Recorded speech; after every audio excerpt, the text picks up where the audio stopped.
우리 같이 마태복음 14장, 5장 14절과 15절을 우리 봉독하도록 하겠습니다. 시작. 너희는 너희는 세상의 세상의 세상의 빛이라. 빛이라. 빛이라. 산 위에 산 있는 산 위에 위에 있는 동네가 있는 동네가 동네가 숨겨지지 못할 숨겨지지 숨겨지지 것이요 못할 못할 것이요. 것이요. 사람이 등불을 사람이 켜서 등불을 불을 켜서 켜서 두지 아니하고 아래 두지 두지 아니하고 위에 아니하고 두나니 은경 위에 은경 두나니 위에 두나니 이러므로 이러므로 이러므로 모든 지방은 지방 모든 모든 사람에게 사람에게 사람에게 비치느니라. 복이 비치느니라. 되니라. 아멘. 아멘. 네. 간단하게 2월에 대한민국에 어떤 일이 있었는지를 살펴보고, 어, 일단 2월 8일 1919년이죠. 1919 우리 필라델피아 있었던 바로 그 해에 맨 처음 있었던 28 독립선언이라는 것이 있습니다. 28 독립선언은 바로 그 일본 제국의 중심부, 가장 중앙이었던 도쿄에서 일어났던 것인데요. 그래서 이게 굉장히 중요하고 약 한 달 전에 한 3주 될까요? 3주 정도에 먼저 시작되었던, 그리고 우리 3.1 운동의 큰 기폭제가 되었던 일이 있습니다. 이것을 작년에도 소개시켜 드렸는데 다시 한번 소개시켜 드리도록 하겠습니다. 그거보다 좀 더 가서 우리 한 20 몇 년 전에 아관 파천이 있었습니다. 11일 날은 아관이라는 것이 러시아 공사관이죠. 그래서 이것은 고종과 왕세자가 비밀리에 궁전을 떠나가지고 여기에 있는 돈독전을 떠나가지고 이쪽에 있는 러시아 공사관으로 몰래 그 이 하녀들의 교자를 타고 마치 하녀인 것처럼 해서 이쪽으로 탈출해서 남의 나라 공사관에서 한 1년 정도 살았던 그 시기입니다. 그러니까 러시아 친러파가 그때 득세를 했죠. 친러 내각이 수립하면서 그 당시에 정권을 잡고 있었던 친일파가 이 당시에 단죄당하고 몰락합니다. 을미사변 관련자들이 체포되죠. 이것은 민비가 죽었던 사건을 얘기하는데, 사실은 우리 역사에서 보면 민비는 일본인 그 깡패들에 의해서 죽었다. 그 사실이 있죠. 낭인들에 의해서 죽은 것도 사실이지만 또 다른 사실은 대원군의 처다들, 처다들에 의해서 죽은 것도 사실입니다. 그러니까 이게 단순한 사건이 아닌데 이게 결국에는 들어가 보면은 민비와 시아버지 대원군과의 그 갈등 가운데서도 일어났던 일인데 서로 간에 이 외세를 끌어들여서 이 내부적으로 이건 왕국 내에서 격돌하였던 그런 사건인 것입니다. 어쨌든 이러므로 인해 가지고 갑오 을미 개혁이 그 사업이 폐지됐죠. 단발령의 실시가 보류가 되었습니다. 결국 이 앞으로 나아가고자 했던 그 친일파든 뭐 무슨 파든 간에 개혁이 다 중단되었던 그런 것이 아관파천이고, 결국 한 나라의 왕이 다른 나라의 그 공사관으로 숨어버렸다는 국가 주권이 손상된 그런 그 일이었습니다. 더 그런 것은 러시아가 받아줬기 때문에 그런 거지. 그 전에 어, 영국에도 갔었고, 그 다음에 미국에도 갔었으나 다 공사관에서 거부를 했기 때문에 가지 못했다는 그런 사실도 있습니다. 사실은 그러니까 아관뿐만 아니라 미관 파천, 영관 파천도 있었다. 집권층의 외세 의존적 정치가 아주 매우 극심했던 그런 시기를 보여주고 있습니다. 그리고 저도 잘 기억하지 못하는 일인데, 제가 이때 없었기 때문에 16일, 2월 16일 1958년, 그러니까 6.25가 끝난 지 딱 5년 되었을 때, KNA, 그 당시에 있었던 이 대한항공과 같은 국가항공 여객기 창랑호가 납북되었던 일이 있습니다. 그러니까 북한 공작원들이 같이 이 안에 타가지고 이 부산에서부터 김포공항까지 올 때에 우리나라 평택쯤에서 납치당해가지고 강제 착륙당하고 이 당시에 이제 월북자를 제외한 스스로 나는 북한에 가겠다. 아마 무슨 일이 있었는지 구체적으로는 모르겠어요. 이 당시에 이 안에는 이 영국인 부부도 있었고 기장이 미국 사람이었습니다. 그래가지고 그들이 한 18일 정도 있다가 다시 돌아오고 이 기체 자체는 돌아오지 못했던 그런 일이 있었습니다. 자유 독립의 나라를 선포한 28 독립선언에 대해서 조금 더 자세히 보도록 하겠습니다. 1919년 2월 8일 일본 도쿄에서 일본 유학생들이 독립선언서를 발표하고 낭독한 사건입니다. 이때 도쿄 조선기독교 청년회관 YMCA에서 어, 이분들은 조선 독립 청년단을 결성을 했고 이 청년단의 명의로 독립선언을 했던 것입니다.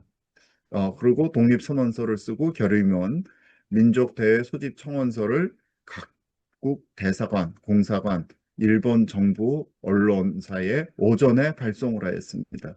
오후 3시부터 이 눈이 엄청 오는 가운데 대회를 시작했는데 일본 경찰이 들어와서 강제 해산을 했고 그중에 이제 27명을 체포했고 여러 명을 구속을 시켰고 이 일은 사실 스스로 이 일이 일어났던 것은 아니고 1차 세계대전이 끝나면서 1차 세계대전을 어떻게 이 전범국들을 어떻게 처리할 것인가 이때 파리 강화 회의가 있었습니다. 파리 강화 회의에서 윌슨 대통령이 그 당시도 미국 때문에 승리할 수 있었는데 14개 항의 그 목록을 얘기하면서 이때 그 민족 자결이라는 이야기가 있었습니다. 그래서 여기에 힘을 얻어가지고 우리도 독립할 수 있겠다. 그렇게 이제 생각을 해서 호응한 것이죠. 이것은 해외에서 호응한 첫 번째 케이스였고, 그 다음 이제 이것이 계기가 되어서 3.1운동의 도화선이 되었던 아주 중요한 독립선언입니다. 그래서 여기에 있던 이런 일본인 유학생 분들을 통해 가지고 이런 선언서가 뭐 28이라고 안 써져 있었죠. 그 당시에는 선언서 이렇게 써져 있습니다. 간단하게 우리 다 읽지는 못하고 보도록 하겠습니다. 조선 청년 독립단은 우리 2천만 민족을 대표하여 정의와 자유를 쟁취한 세계 모든 나라 앞에 독립을 성취할 것을 선언한다. 어, 우리는 4,300여 년 가운데의 아주 장구한 역사를 가졌고, 우리는 아직도 한 번도 이민족의 지배를 받은 적은 없었다. 일본은 1894년 청일전쟁에서 승리한 뒤에 한국의 독립을 앞장서서 승인하였다. 당시 러시아 세력이 남하해서 동양 평화와 한국의 안녕을 위협하게 되자 일본이 한국과 공수동맹, 서로 지켜주겠다는 그런 상호방위조약 같은 것을 체결하여 그 러시아 러일 전쟁을 일으켰음을 볼 때 동양의 평화와 한국의 안녕은 한일 공수동맹의 취지였다. 그런데 이 일본이 그 모든 조건을 무시하고 이 한국을 병합하였다. 따라서 이후 10년간 이 악독한 헌병 정치하에서 언행의 자유에 구속을 받으면서도 독립운동은 끊어진 적이 없으니 한일 합병이 조선민족의 의사가 아님을 알 수 있다.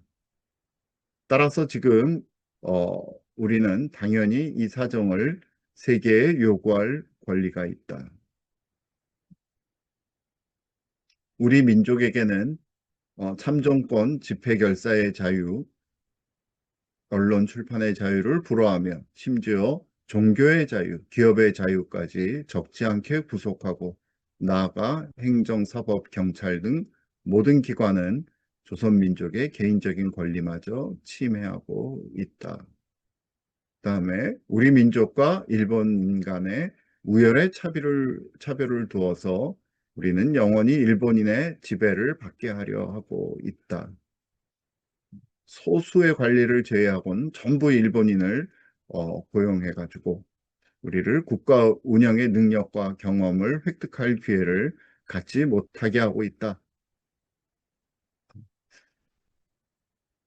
어떤 방면을 살펴보아도 우리와 일본의 이해는 상호 배치되어 그 해를 입는 것은 우리 민족이니 우리 민족은 생존의 권리를 위해 독립을 주장하는 것이다. 여기 한 가지 말미에 보면은 이런 말이 있습니다. 위협의 대상이던 러시아는 지금 군국주의적 야심을 포기하고 정의와 자유를 기초로 한 새 국가의 건설에 종사하는 중이며, 이 중국도 또한 그러하고, 예, 지금 이거는 1919년이라는 그 해를 잘 생각해 보면 되는데, 이때 1917년에 볼세비키 혁명이 일어나면서 전 세계의 지식인들 층에는 어마어마한 그 사회주의, 공산주의에 대한 어떤 그 실체를 전혀 아직 모르고 있었을 때였죠. 그래서 그것이 어떤 새로운 그 아주 그 인류사적인 양심의 사조라고 같이 나눠서 같이 쓰자 하니까 굉장한 그게 정의와 또 자유였다. 그렇게 생각하고 있는 부분이 사실 28 독립선언에 들어가서 요즘에 좌익 계열, 소위 진보주의라고 불리는 좌익 계열들이 28 독립선언이 곧 그 사회주의 그 운동원들의 것이었다. 그렇게 지금 요 구조를 가지고서 주장하기도 합니다.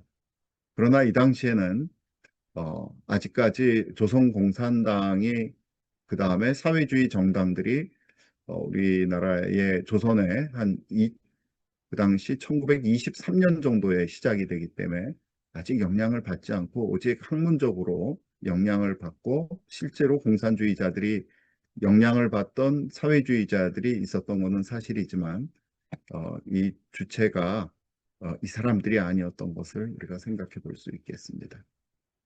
어쨌든 일본이 한국을 합병한 최대의 이유는 소멸되었다.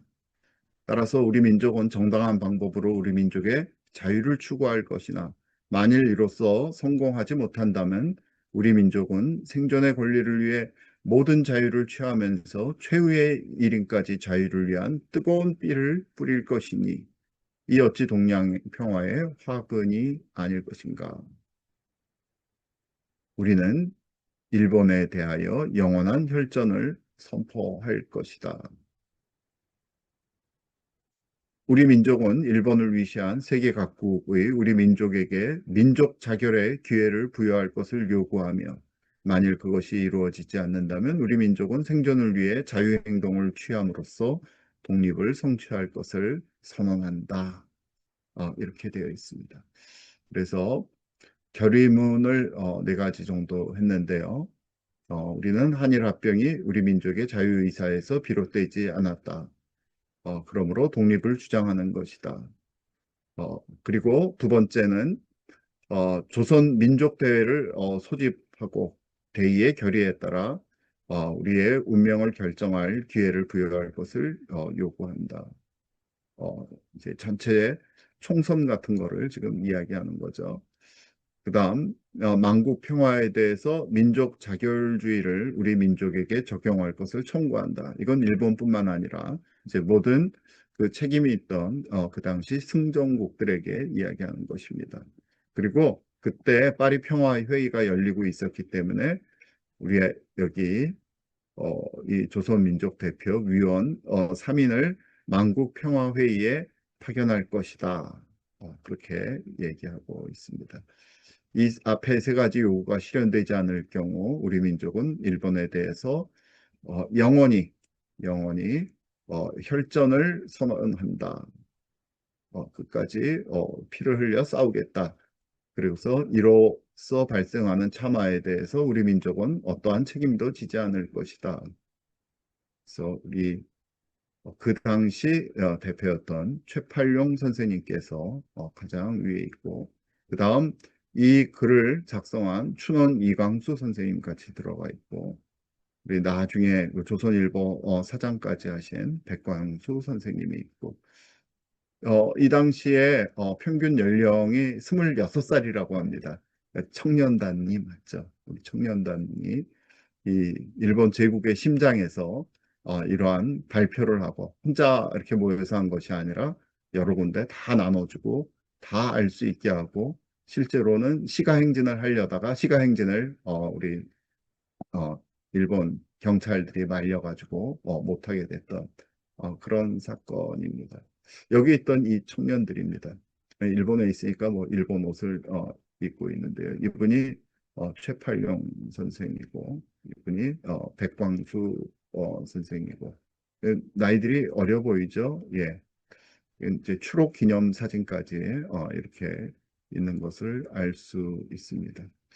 지금 우리는 다 이런 분들의 이름이 사실은 낯설긴 하지만은 그 당시에 굉장히 큰 영향을 이 조선 반도 전체, 그리고 이 대만과 중국에까지 주었던 그런 일을 벌이신 청년들입니다. 28 독립선언의 논리를 보게 되면 역사적인 우리는 정당성을 가지고 있다. 4천년의 유구한 역사, 타민족의 지배를 받은 적이 없다. 그리고 1910년의 한일병합은 우리 민족의 의사를 무시한 무효행위이다.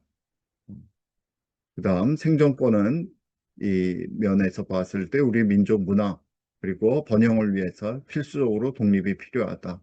우리 독립을 거부한다면 영원한 혈전도 불사할 것이다. 이런 내용으로서 쓰여져 있었습니다. 그래서 아까 잠깐 말씀드렸듯이 이 독립선언의 배경은 윌슨 대통령의 민족 자결주의 원칙을 발표함으로써 이 당시에 독립국가를 가지지 못한 민족들에게 큰 용기를 주었습니다.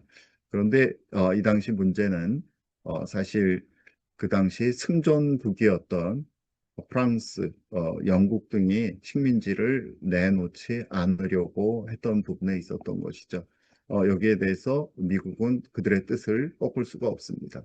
더 한 가지 더 중요한 것은 1차 세계대전 때 일본은 유럽으로 군함을 보내가지고 1차 세계대전의 승전국입니다. 그렇기 때문에 조선이 독립할 수는 사실 없었던 것이죠. 이 당시에는 그렇지만 이 민족 자결주의 원칙에 따라 가지고 재미 교포들의 독립운동 소식이 우리 일본에 있던 이 청년들에게 전해졌습니다. 신한민보라든지 재팬 어드버타이저 등에 의해서 이승만, 정한경 등이 파리 강화 회의에 독립을 재소차 참석한다. 그리고 미주 한인들이 이 대한민국 조선의 독립 천홍서를 미국 정부에 제출했다는 소식도 듣게 되었고, 아사히 신문에서 샌프란시스코에 거주하는 한국인들이 독립 자금으로 30만 원의 거액을 모았다는 기사도 실게 됩니다. 이 당시 샌프란시스코에는 안창호 선생님이 계셨죠. 그래서 제일 조선인 유학생들은 민족 독립의 최적의 시기라고 판단해서 구체적인 준비를 진행하고 독립청원서, 선언서 등을 준비하였던 것입니다. 그런데 바로 이제 그 2월 8일 날 있었던 것이 아니라 우리 18년 12월 29일 조선 YMCA에서 조선 유학생 학우회 주최 망년회에서 이 웅변대회를 엽니다. 그래서 200여 명이 참석한 가운데 조선 독립을 주제로 웅변대회를 하고 1월 6일 날은 19년 1월 6일 날은 또다시 200여 명의 유학생들이 참여해가지고 이 조선의 독립운동을 진행하기에 각장 적당한 시기이므로 해외 동포들이 같이 우리 일본 유학생들이 이 운동을 개시해야 된다라고 강조하는 계속 웅변대회 등을 핑계 삼아 모여서 조선 독립에 대한 이 열정을 키워가게 됩니다. 그래서 이 당시에 한국 독립에 대한 의지를 선언을 일본 내각 및 각국 봉사에게 청원하기로 하고 춘원 이강수가 독립선언서를 작성하게 되죠. 2월 8일 당일에는 이 유학생 학우의 총회가 있다라는 그런 공지를 한 뒤에 오전 10시에 독립선언서 및 결의문, 민족대회 소집 청원서를 각 봉사관, 일본 정부, 정치인, 조선 총독부, 각 신문사, 잡지사에 송출하게 됩니다.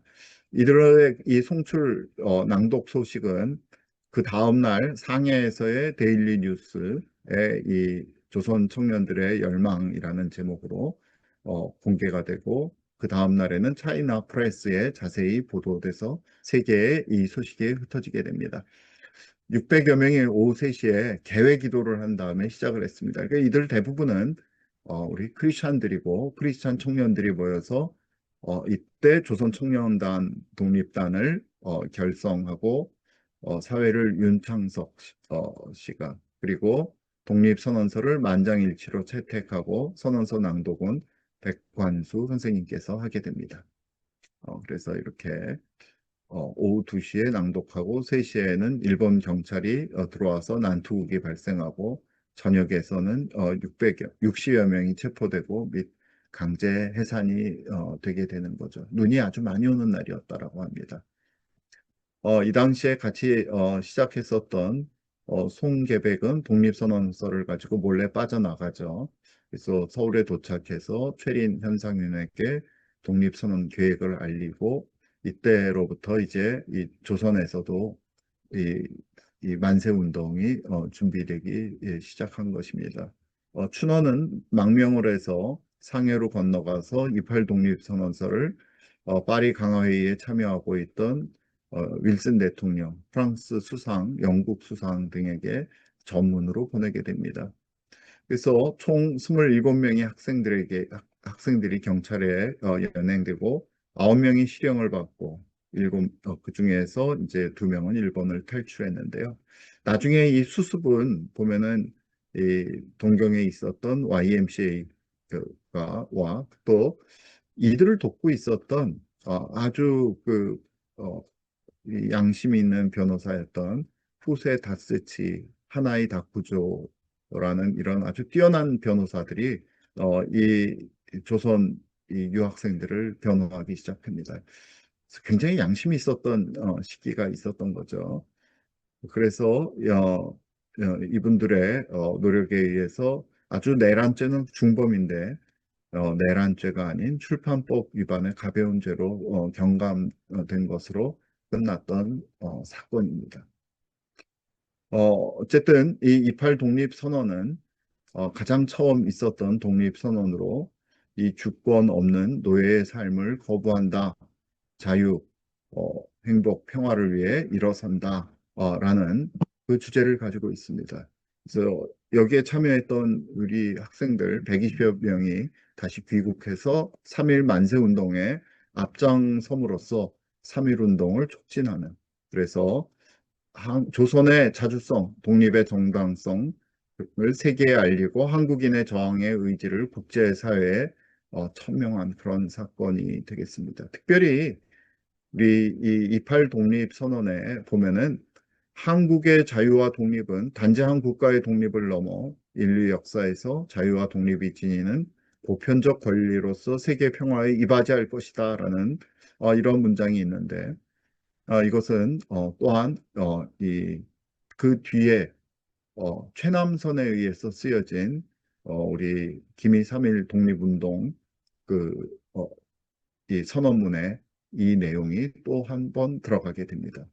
그래서 이것은 오늘날에도 마찬가지로 이 한국이 자유와 독립을 이 제대로 가질 수 있게 될 때 이것은 우리 국가의 한 국가의 운명을 넘어서 사실은 전체 중국 대륙을 변화시킬 수 있고 전 인류 역사에 자유와 독립의 그 빛을 뿌릴 수 있는 그러한 우리가 지정학적 위치에 있다는 것을 다시 한번 생각해 볼 수 있겠습니다. 오늘은 특별히 그 당시에는 일본에 의해서 우리가 독립을 이뤘다면 우리는 지금 분명히 이 모든 2017년 이후 있는 모든 선거, 대선, 총선, 그리고 지방선거에 이르기까지 어마어마한 선거들을 다 지금 조작된 선거로서 우리가 우리 땅에서 지금 포로가 된 상태입니다. 바로 우리 한 이틀 전에 6.3 대선의 대규모 조작 분석에 대해서 우리 도경구 한양대학교 소프트웨어 융합대학 컴퓨터학부 명예교수시고 또 여러 가지 이 분석에 뛰어난 우리 도 교수님께서 MPK에서 방송을 했는데 제가 그것을 한번 따가지고 왔습니다. 우리 조작의 정도가 도대체 어느 정도였는지 이것은 그 숫자를 가지고 이 중앙선관위에서 내준 숫자로서 이거 이상한데 해서 반추된 그런 간접 증거입니다. 이게 얼마나 말이 안 되는지를 그리고 어떻게 숫자가 뒤바뀌었는지를 아주 간단하게 보도록 하겠습니다. 이 선거는 국민의 주권을 지키는 유일한 보루이므로 이 중앙선관이라는 독립기관을 두고 선거를 관리하고 일반 국민들은 선거 결과를 의심치 않고 받아들이게 됩니다. 그런데 21대 선거 그 이전도 다 그렇다고 지금 말씀드렸는데 패턴을 보면 이상한 패턴이 보이는 것입니다. 이 당일 선거가 가장 규모가 큰데 단일 선거에서 290만 표로 김문수 씨가 이렇게 이겼는데 그 사전 투표로 넘어가 보면은 이재명이 어마어마한 580만 표로 승리한 것을 볼 수 있습니다. 그래서 대부분의 표는 이재명은 이 사전 투표에서 64.4%를 얻음으로 이겼고 당일 투표에서는 김문수가 이겼는데 그게 이제 합쳐지니까 결국 이재명이 1,700만 표 정도를 얻음으로 승리하게 됐던 것이죠.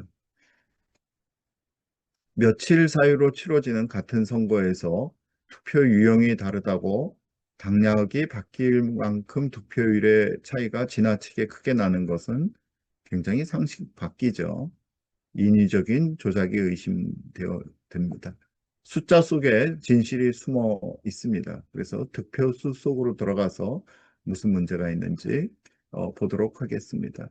선거는 잘 아는 대로 투표에서 개표가 있는데 투표는 당일 투표와 사전 투표가 있고 개표는 투표지 분류기라는 전자 분류기를 이용하죠. 선거를 조작한다면 어디에서 있을 수 있는가? 이 투표 조작, 개표 전에는 표 더하기와 표 바꾸기를 할 수가 있습니다. 더하기는 집어넣는 거고, 쑤셔 넣는 거고, 바꾸기는 어, 이 김문수의 표를 뭐 이재명으로 이렇게 바꾼다는 그런 것을 의미합니다. 그 반대는 없습니다. 사실은 개표 조작은 개표 중에 표 바꾸기를 금방 얘기했던 그런 일을 할 수가 있죠. 그래서 당일 투표에서 투표 조작을 하기가 쉽겠느냐라고 살펴보면은 당일 투표는 선거날 본인 확인하고 서명하고 투표용지를 받아서 투표를 하기 때문에 투표한 사람만의 기록이 남아 있어 어, 표 더하기 투표 조작은 불가능하다고 생각할 수 있습니다. 그리고 종료 후에 이걸 바로 개표소로 옮겨서 개표하기 때문에 투표함에 손댈 여유가 충분하지 않아서 표 바꾸기 투표 조작이 일단 불가능할 것이라고 예상하였습니다. 그런데 사전 투표소에 가면은 신분을 확인하고 투표 시스템 관리 서버에서 투표지를 발급받아 가지고 이 투표를 하게 되죠. 그런데 문제는 사전 투표소에서는 내 선거 명부가 없습니다. 투표소에 기록을 남지 않죠. 그러니까 나중에 이 사전 투표소에서 몇 명이 누가 와서 투표를 했는지는 오직 중앙선관위에 있는 이 통합선거인 명부에만 기록이 되어 있습니다. 그래서 만약에 통합선거인 명부에서 투표 불참이 확실한 유권자를 골라서 투표 참여로 위장하고 그만큼을 유령 투표지를 투입한다면 표도하기, 투표 조작이 가능합니다. 그리고 이것이 한 4일 정도 또 머물러 있죠. 사각지대에 있습니다. 실제로 우리가 보면 CCTV랑 이에 있는 시간이랑 현재 시간이 맞지 않는 내용을 계속 보여주고 있는 것도 많고, 또 어떤 때 보면은 그 안에 여러 봉투를 쑤셔 넣고 있는 거를 우리가 많이 보았죠. 그래서 그때 충분한 시간을 확보해서 표 더하기도 할 수 있고 표 바꾸기, 투표 조작도 가능합니다. 그래서 당일 투표에서 투표 조작은 불가능하지만 사전 투표에서는 가능하다. 그래서 21대 대통령 선거에서 투표 조작이 있었다면 조작의 규모를 계산할 수 있을까? 당일 투표와 사전 투표에서 각 후보의 그 실제 득표율이 같다라고 가정한 것입니다. 이것은 직접 증거가 아닙니다. 가정한 것입니다. 왜냐하면 이게 수십만씩 나오는 거기 때문에 우리 통계학적으로 보면은 당일 투표와 사전 투표에서의 각 투표 후보의 실제 득표율은 같지 않을 수가 없습니다. 이건 통계적으로도 완전 증명된 것입니다. 그래서 투표 조작이 없는 당일 투표 득표율을 기준으로 해서 사전 투표의 투표 조작 규모를 계산한 것입니다. 그렇게 계산을 해본 것입니다. 일단 간단하게도 볼 수 있습니다. 당일 투표를 이재명은 38.4%, 김문수는 53.6%, 이준석은 8.0%를 얻었으니까 이 숫자대로 요 비율대로 사전 투표도 받았다면 그것을 계산할 수가 있는 거죠. 사전 투표에 만약에 김문수가 이때 419만 표, 11만 9천 표 정도를 받았는데 그거를 요 비율로 나눠주게 되면 실제 조작 전의 사전 투표 수의 합을 대략 우리가 700만 표인데 이렇게 줄었구나. 나머지 사람들은 더해준 거를 이런 식으로 계산해 보면은 이재명한테는 약 697만 표가 들어갔고 이준석에게는 이 한 75만 9천 표 정도를 더해졌구나. 그래서 투입된 총 유령 표 수는 770만 표 이 정도다라고 대략적으로 계산할 수 있습니다. 근데 요거는 투표 조작만 있었다라고 전제하고 계산한 조작 규모고, 만약 그러면 개표 조작도 있었다면 당일 투표도 조작된 결과일 수 있으므로 올바른 추산 결과라고 볼 수 없겠다. 그래서 조금 더 자세하게 보자. 그래서 오늘 한 것입니다. 그래서 먼저 개표 조작 중에서는 어떻게 이걸 할 수 있었을까? 이 전자투표지 분류기로 지금 개표를 하는데요. 이게 전자투표지 엄청나게 빠르게 되니까 우리가 옆에 서 있어도 이게 어떻게 되는지 모르죠. 그렇지만 이게 되지 않아서 어느 군데에서는 그게 개- 다 수개표로 한 데들이 있습니다. 수개표로 한 데들이 있어요. 그래서 요 개표 조작 여부를 어떻게 알 수 있을까? 근데 수개표를 한 부분이 요 투표함의 무작위 추출 표본이 되어서 개표 결과를 통계학적으로 대표할 수 있다면, 요게 대표할 수 있다면, 요게 다시금 또 표본이 돼서 그러면 수개표 결과와 전자개표 결과를 비교해서 개표 조작 여부를 파악할 수 있습니다. 근데 이 모든 전국에서 했던 이 수개표로 얻었던 이 결과를 전부 합산을 해서 계산을 해가지고 이 도경구 선생님한테 주신 분이 있었던 거예요. 그거를 가지고 요거를 기준으로 해서 지금 말씀드리는 것들을 계산을 했던 것입니다. 그래서 전체 당일 투표 수가 제일 많죠. 1900만 표. 그 다음에 관내 사전투표가 1,100만 표. 그 다음에 이제 관외 사전투표가 12% 정도로 425만 표 정도.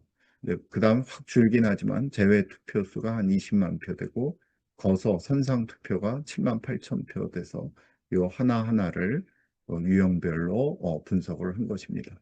이제부터는 아주 빠르게 보겠습니다. 그래서 한 55.4%인 1938만 표 정도 된 거가 어떻게 나왔는가. 그래서 표 더하기 투표 조작은 불가능하고 아마 표 바꾸기 투표 조작도 불가능하고 전자 투표에 한해서 표 바꾸기 개표 조작이 가능했겠다. 그래서 그걸 가지고서 봤더니 수개표를 한 것이 43만 7천 표 정도 나오고 그 득표율이 33.1 각각 59.4, 6.4% 정도가 나왔습니다. 이게 당일 투표죠. 아마 이것이 요 비율이 전체일 것입니다. 실제. 그래서 전자개표한 거를 보니까 이재명은 조금 더 많아지고 김문수 씨는 좀 적어지고 이준석도 많아졌던 거를 볼 수 있습니다. 그래서 틀린 거죠. 같은 날 같이 했었는데 수개표를 하면 이런 식의 득표율이 나오는데 전자개표를 하면은 이재명과 이준석에게 표가 더해지는 거죠. 그렇지만 여전히 김문수 씨가 높은 비율을 보이고 있습니다. 이거 원래 같아야 되는데 틀린 거죠. 그래서 요 수개표 결과를 기준으로 전자개표 결과와 비교해서 조작 규모를 파악한 것입니다. 그래서 충분히 2.25% 불구해도 수개표 표본이 전체를 대표할 만한 규모다. 표본 오차가 플러스 마이너스 0.15%. 아주 좋은 거죠. 그다음에 이 지지율이 다른데 지역별로 골고루 채집했다고 할 수 있는가? 그렇다라고 지금 그런 것입니다. 여기 보면 인구수가 많은 데는 이 표본 오차의 범위를 보면은 전부 5% 아래에 있는데 인구수가 적은 전북, 전남, 뭐 강원도 일부는 5%를 넘어가는 것을 볼 수 있습니다. 그래서 이거를 이 표바꾸기 개표 조작으로 얼마나 왜곡됐는지를 이 계산을 해보았습니다. 계산을 해보았더니 요 비율은 여기 보시면 이렇고 요 비율은 아까 보셨던 비율입니다. 자, 이재명에게는 93만 8천 표 정도를 더해줬고 요 전자개표를 보니까요. 김문수 씨에게는 123만 4,400여 표를 빼버렸습니다. 이준석에서는 29만 6천 표를 더해줬죠. 그래서 이런 식으로 이재명은 올라가고 김문수 씨는 떨어뜨리고 이준석도 올라간 것을 보실 수가 있겠습니다. 수개표 득표율을 우리 각 지역별로 보면은 모든 수개표가 다 이렇게 김문수 씨가 훨씬 60%에서 뭐 90%까지 높은 데가 있는데 딱 한 군데만 전혀 틀립니다. 이 광주 지역만 보면은 광주 지역은 이렇게 이재명을 지지하는 그리고 나머지는 전체는 다 이런 식으로 뭐 성남시의 일부 그다음에 부천시의 일부는 이렇게 거의 동일한 패턴이 있는 곳이고 나머지는 전체가 다 수개표상으로 김문수 씨가 높은데 여기도 다시 전북과 전남은 아주 월등하게 90% 넘게 이재명을 지지하고 있고 경북, 경남 역시 이런 식으로 패턴을 보이고 있습니다.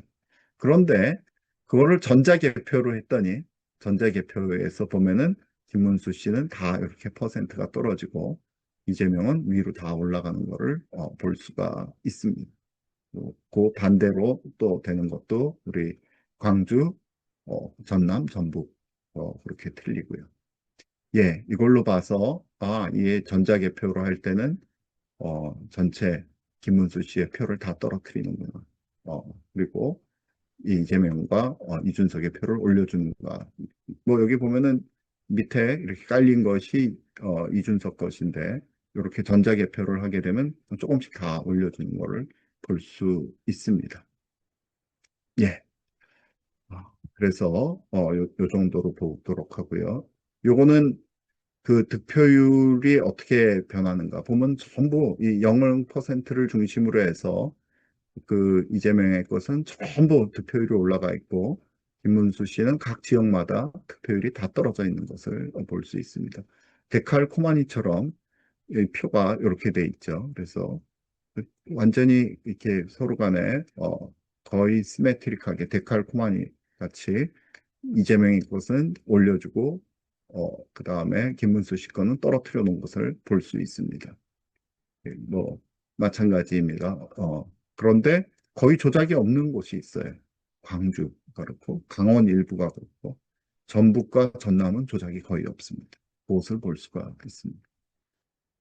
그래서 음, 전체적으로 보면은 당일 투표 분석을 보면 표 바꾸기를 123만 표를 했다.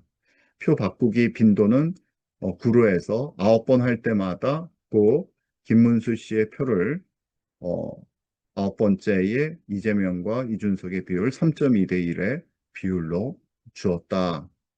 그리고 개표 조작의 흔적이 있는 지역과 그렇지 않은 지역을 구별해낼 수 있었다. 보실 수 있었죠. 그다음에 이제 관내 사전 투표가 이제 보면 엄청납니다.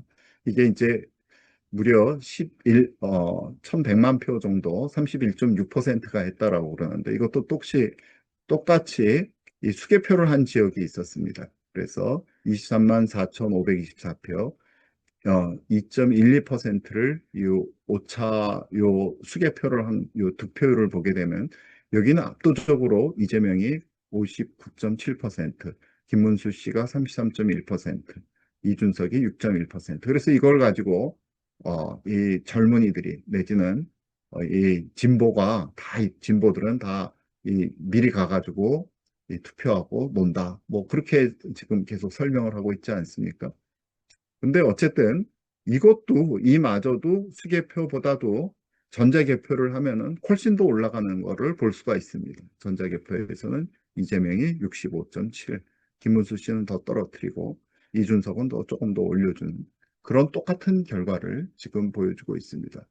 그래서 요 개표 조작 규모 전후를 비교해 봤더니 이렇게 다 전자개표 조작 전후가 다 이렇게 이재명은 올라가고 김문수 씨는 떨어뜨리고 이준석도 조금 올려주는 그 정도를 볼 수 있습니다. 그래서 전체적으로 표 바꾸기 조작 보면은 이재명에게는 63만 9천 표를 더해주고 김문수 씨는 75만 3천 표를 떨어뜨리고 이준석도 11만 표 정도를 올려주고 그거를 볼 수가 있죠. 그러면 그것뿐만 아니라 표 더하기도 더 해줄 수 있을 것 같은데, 여기에서는 아까 처음 얘기했던 것처럼, 어, 이 당일 투표에서의 수개표 결과, 요것을 아마 똑같이 가졌을 것이다라고 생각을 해서, 요거를 기준으로 해서 우리가 이 얼마나 더 쑤셔 넣는지를 보게 되면은 어마어마한 숫자가 들어갔습니다. 도대체 유령 투표수가 실제 투표수의 2배를 초과한 456만 표 정도를 이재명에게 더해줬고 이준석에겐 27만 표 정도를 더해줬죠. 이게 진짜 간첩이죠. 이준석은. 예. 그래서 어마어마한 표를 더해줘가지고 이재명이 원래 한 200여만 표에서 지금 60만 표로 넘어가고 김문수 씨 투표 조작 전에 360만 표. 이건 뭐 그대로 있죠. 뭐 해주질 않았으니까. 이준석도 좀 더 올라가는 그런 양상을 보여주고 있습니다. 통합을 투표 조작과 개표 조작 전체를 살펴보게 되면 그래서 이재명은 조작 전 우리가 예상하는 것으로 200여만 표에서 720여만 표로 올라가고 김문수 씨는 오히려 360여만 표에서 290만 표로 떨어지고 이래서 사실은 이 순위가 변하게 된 거죠. 아주 랜드 슬라이드로 완전히 예, 많이 해 드신 것을 볼 수가 있겠습니다. 그래서 그 다음에는 이제 관내 사전 투표의 그 지역구별로 어떻게 됐는가 이렇게 보면은 김문수 씨는 뭐 더해진 것이 더 없죠. 더해진 것이 없고 이 유령 득표가 이렇게 전 지역에 뭐 2배까지 3배까지 어마어마한 표를 더해준 거를 볼 수 있겠고, 이준석에게도 유령 득표를 이렇게 해준 거를 보실 수가 있습니다. 여기 경기, 강원, 충남, 강원에서는 뭐 아주 조금 이렇게 된 데들이 있고요. 그 다음에 이 전북, 전남에서 엄청나게 해준 것을 알 수가 있습니다. 전북, 전남에서. 그래서 이것도 역시 보게 되면 전자개표에서 이재명은 다 올라가고 전자개표에서 김문수는 다 더 떨어지는 것을 보실 수가 있고, 예, 이런 표를 그대로 똑같이 보실 수가 있습니다. 어, 자, 요거는 각 이제 이 득표율에 따라서 보면은 득표율이 이재명의 이 득표율은 전부 플러스로 돼 있고 데칼코마니처럼 김문수는 다 떨어져 있고 이준석은 약간 올라간 거를 보여줄 수 있습니다. 네, 이 조작 규모 이 숫자로서 마찬가지의 이 양상을 보여주고 있습니다.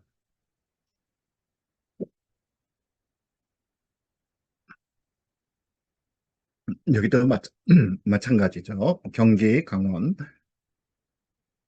전북, 전남에서는 이 조작 표 더하기 득표수 표 바꾸기 같은 것이 여기서는 표 바꾸기 조작은 거의 없었고 여기서 이제 더해주기만 나중에 했었죠. 예. 그래서 결론을 보게 되면 480만 표 이상의 유령표가 투입되었습니다. 표 바꾸기 개표 조작 빈도는 5위입니다. 그래서 김문수 씨 표 5장 중에 한 장 정도를 준 거죠. 그래서 당일 투표 9장에서 한 장씩 준 거에 비해서 거의 2배로 높은 규모로 나타났습니다. 그래서 이 투입한 유령표는 관내 사전 투표의 승부를 완전히 거꾸로 뒤집을 만큼 큰 규모로 나타난 것을 볼 수 있습니다.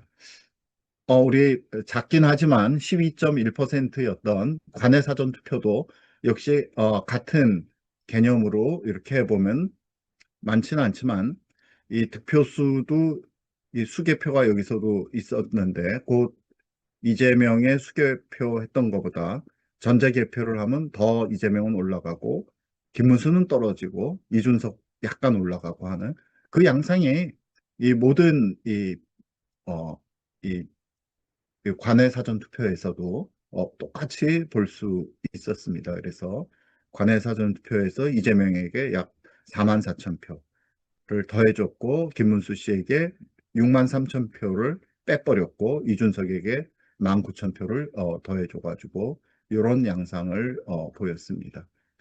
그래서 개표 조작 규모도 여기서도 계산할 수 있었는데 전체 계산했더니 이 표에서는 이재명에게 100만 표 정도를 올려줬고 김문수 씨에게 120만 표를 떨어뜨렸고 이준석에게 26만 표를 더 올려준 거를 볼 수 있습니다. 똑같은 양상으로 이런 식으로 그래서 두 개를 다 더해봤더니 투표 조작과 개표 조작을 더했더니 이재명의 그 한 137만 표가 244만 표로 됐고, 이 김문수 씨의 246만 표가 111만 표로 감소하고, 이준석이도 역시 올라간 그런 거를 볼 수 있겠습니다. 여기도 역시 마찬가지 이 표수가 모두 이재명에게 올라가고 이준석에게 올라가고 그 다음에 김문수 씨에게 이렇게 떨어뜨려 버리는 이런 양상을 그대로 보여주고 있습니다. 여기서 또 역시 매우 높은 빈도 두 장의 하나를 130만 표에 가까운 표를 표 바꾸기 투표 조작을 했고 그 다음에 상대적으로 낮은 빈도 18장 중에 한 장 6.4만 표에 가까운 표 바꾸기 개표 조작을 했습니다. 투표 조작은 이런 식으로 개표 조작은 이런 식으로 했습니다. 제외 투표는 매우 작습니다만은 여기서도 또 똑같이 적용할 수 있어서 보니까 똑같은 그런 형태로 이재명에겐 5,900표, 김문수 씨는 6만 5천 표, 6,500표를 마이너스 했고 똑같은 형태를 이런 식으로 갖게 하였습니다. 어, 이 여기서도 이재명에게는 4만 4천 표를 더해줬고 김문수에 4만 9천 표를 빼버렸고, 예, 투표 조작 전에 적었다가 올라갔고 두 배로 올라갔고, 두 배 이하로 떨어졌고, 예, 이준석이 조금 올라갔고, 그래서 전체적으로는 4만 9천여 표에서 10만 표가 넘었고, 김문수 씨는 8만 9천 표에서 3만 2천 표로 거의 3배, 3분의 1로 줄어드는 그런 분석을 볼 수 있었고, 여기 지역별로도 마찬가지고요. 거의 같습니다. 이거는 이제 이 수개표 한 대가 많지 않아서 이렇게 빈 대들이 보이는 것입니다.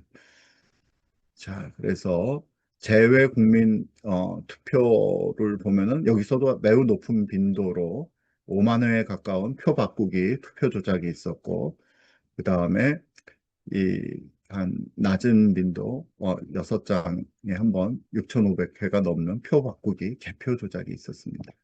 이것도 이 제외 투표의 승부를 거꾸로 뒤집을 만큼 표 바꾸기 조작은 큰 규모였습니다.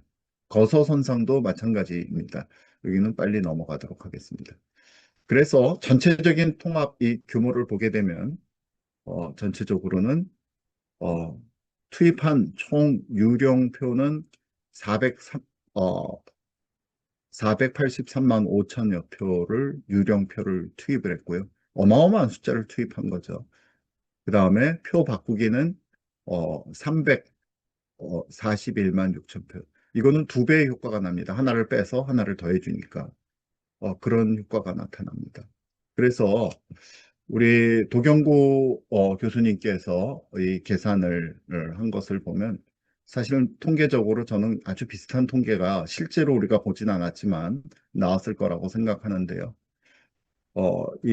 지금 이재명이 전체 1,700만 표, 김문수 씨가 1,400만 표, 이준석이 290만 표를 얻었다라고 되어 있지만 실제 득실을 따라서 봤더니 이재명에게 한 727만 표를 더해줬고 김문수 씨에게 340만 표를 빼버렸습니다. 그래서 결과 그 원래 우리가 예상하는 바는 우리가 이재명이 한 1,000만 표를 얻었고 김문수 씨가 1,780만 표를 얻었던 아주 거대한 승리를 거뒀던 것을 이런 식으로 거꾸로 완전히 바꿔버린 것을 볼 수가 있겠습니다.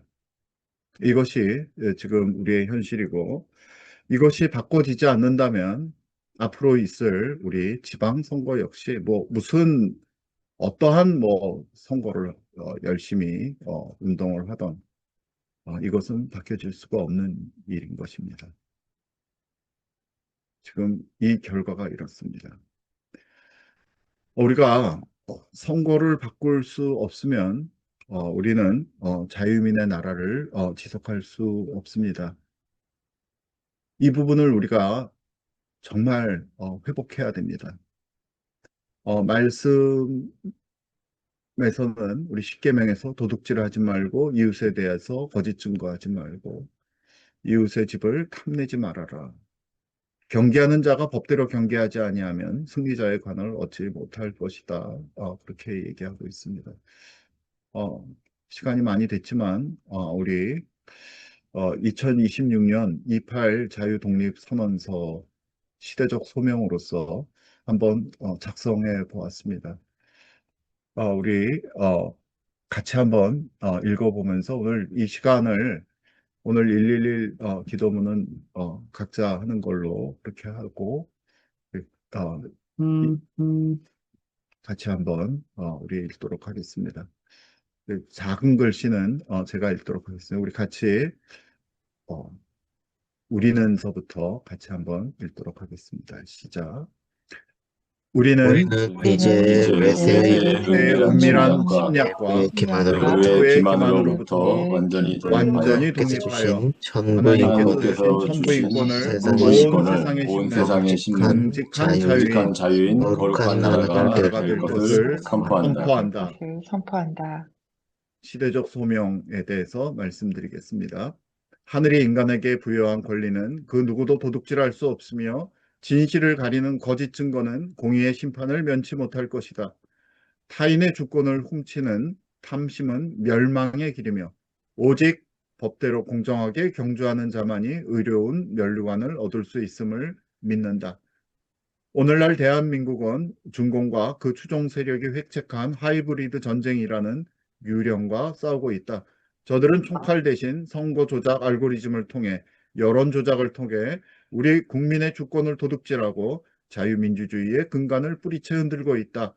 이에 우리는 107년 전 동경에서 울려 퍼졌던 선배들의 기계를 이어받아 2026년 오늘 진정한 주권 회복과 독립을 선포한다.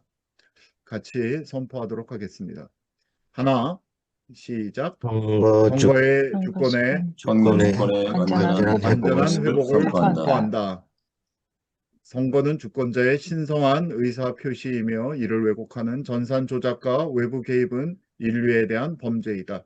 우리는 디지털의 가면을 쓴 모든 기만을 걷어내고 투명한 수검표와 정직한 절차를 통해 도둑 많은 주권을 되찾아 법대로 경주하는 정의로운 자유공화국을 재건할 것이다. 같이 하나, 하이브리드 하이브리드 전쟁의 전쟁의 사슬을 끊고 끊고 진정한 진정한 독립을 독립을 쟁취할 쟁취할 것이다. 것이다. 정보 조작, 경제 침투, 심리전으로 우리를 노예 삼으려고 하는 중공과 그 부역 세력의 그림자 전쟁을 거부한다. 우리는 한미 동맹의 기독교 자유민주주의 가치 연대를 더욱 공고히 하여 외부의 침략으로부터 자유를 수호할 것이다. 대한민국은 공산 전체주의 세력의 침략을 막는 굳건한 최전선임을 세계 만방에 알리며 한반도와 온 땅의 참된 자유와 인류애를 위해 나설 것이다. 하나 같이 읽겠습니다. 하나, 우리는 북한 동포를 해방하고 하고 자유민주 자유민주 통일을 반드시 이룰 통일을 것이다. 반드시 이룩할 것이다. 분단은 우리 민족의 비극이자 자유의 억압이다. 우리는 자유민주주의의 빛과 시장 경제의 번영으로 저 캄캄한 북녘 땅에 노예된 동포들을 해방할 것이다. 통일한국은 압제로부터 해방된 모든 인간이 천부 인권을 누리는 자유인의 성지가 될 것이다. 하나, 전 세계의 세계의 천부 천부 인권의 가치를 가치를 확산하는 등불이 될 확산하는 것이다. 등불이 될 것이다. 우리의 독립은 우리만의 안위가 목적이 아니다. 대한민국은 이제 아시아를 넘어 온 세상에 자유, 법치, 인권의 가치를 전파하는 도덕적 국가로서 거듭날 것이다. 인류 보편적 가치를 위협하는 전체주의 세력에 맞서 우리는 영원한 자유의 방파제가 될 것이다. 우리 마지막 최후의 한 사람까지 우리 같이 읽도록 하겠습니다. 우리 대한민국 국민은 진실과 진실과 정의가 정의, 승리한다는 승리한다는 역사의 믿는다. 법칙을 믿는다. 법칙을 믿는다. 만약 만약 선거 무결성에 대한 무결성에 정당한 요구가 무시된다면 정당한 요구가 우리는 무시된다면 자유와 주권을 주권을 되찾기 위해 되찾기 위해 우리의 후손에게 자유민의 자유민의 거룩한 나라를 상속하기 위해 우리의 생명을 다해 싸울 것이다. 이 길에서 발생하는 모든 고난은 의의 의의 멸류관을 멸류관을 얻기 얻기 위한 위한 거룩한 속으로 여길 것이다. 함께 하나님이 보호하사 우리나라 만세, 만세, 만세. 2026년 2월 8일 대한민국 자유주권자 일동으로 작성하였습니다. 그리스도께서 우리를 자유롭게 하시려고 자유를 주셨으니 그러므로 굳건하게 서서 다시는 종의 멍에를 매지 말라. 우리 자유로운 이 대한민국의 회복을 위해서 다시 한번 우리 기도하도록 하겠습니다. 우리 이 대전환의 이 혼란의 시대에 국민적 각성이 일어나서 선거 주권 찾고 우리 세계 부정선거의 카르텔이 제거되고 우리 지난번에 기도했던 도쿄 재판이 승리했습니다. 너무 감사합니다. 더 나아가 북한 이 땅 전체의 자유의 해방이 오게 하시옵소서. 우리 통성으로 기도하고 우리 박영재 대표님께서 마무리 기도해 주시겠습니다. 주여 부르고 기도하도록 하겠습니다. 주여 아버지 하나님 감사합니다. 주님께서 귀한 말씀으로 오늘 이렇게 지켜주시며 아버지 하나님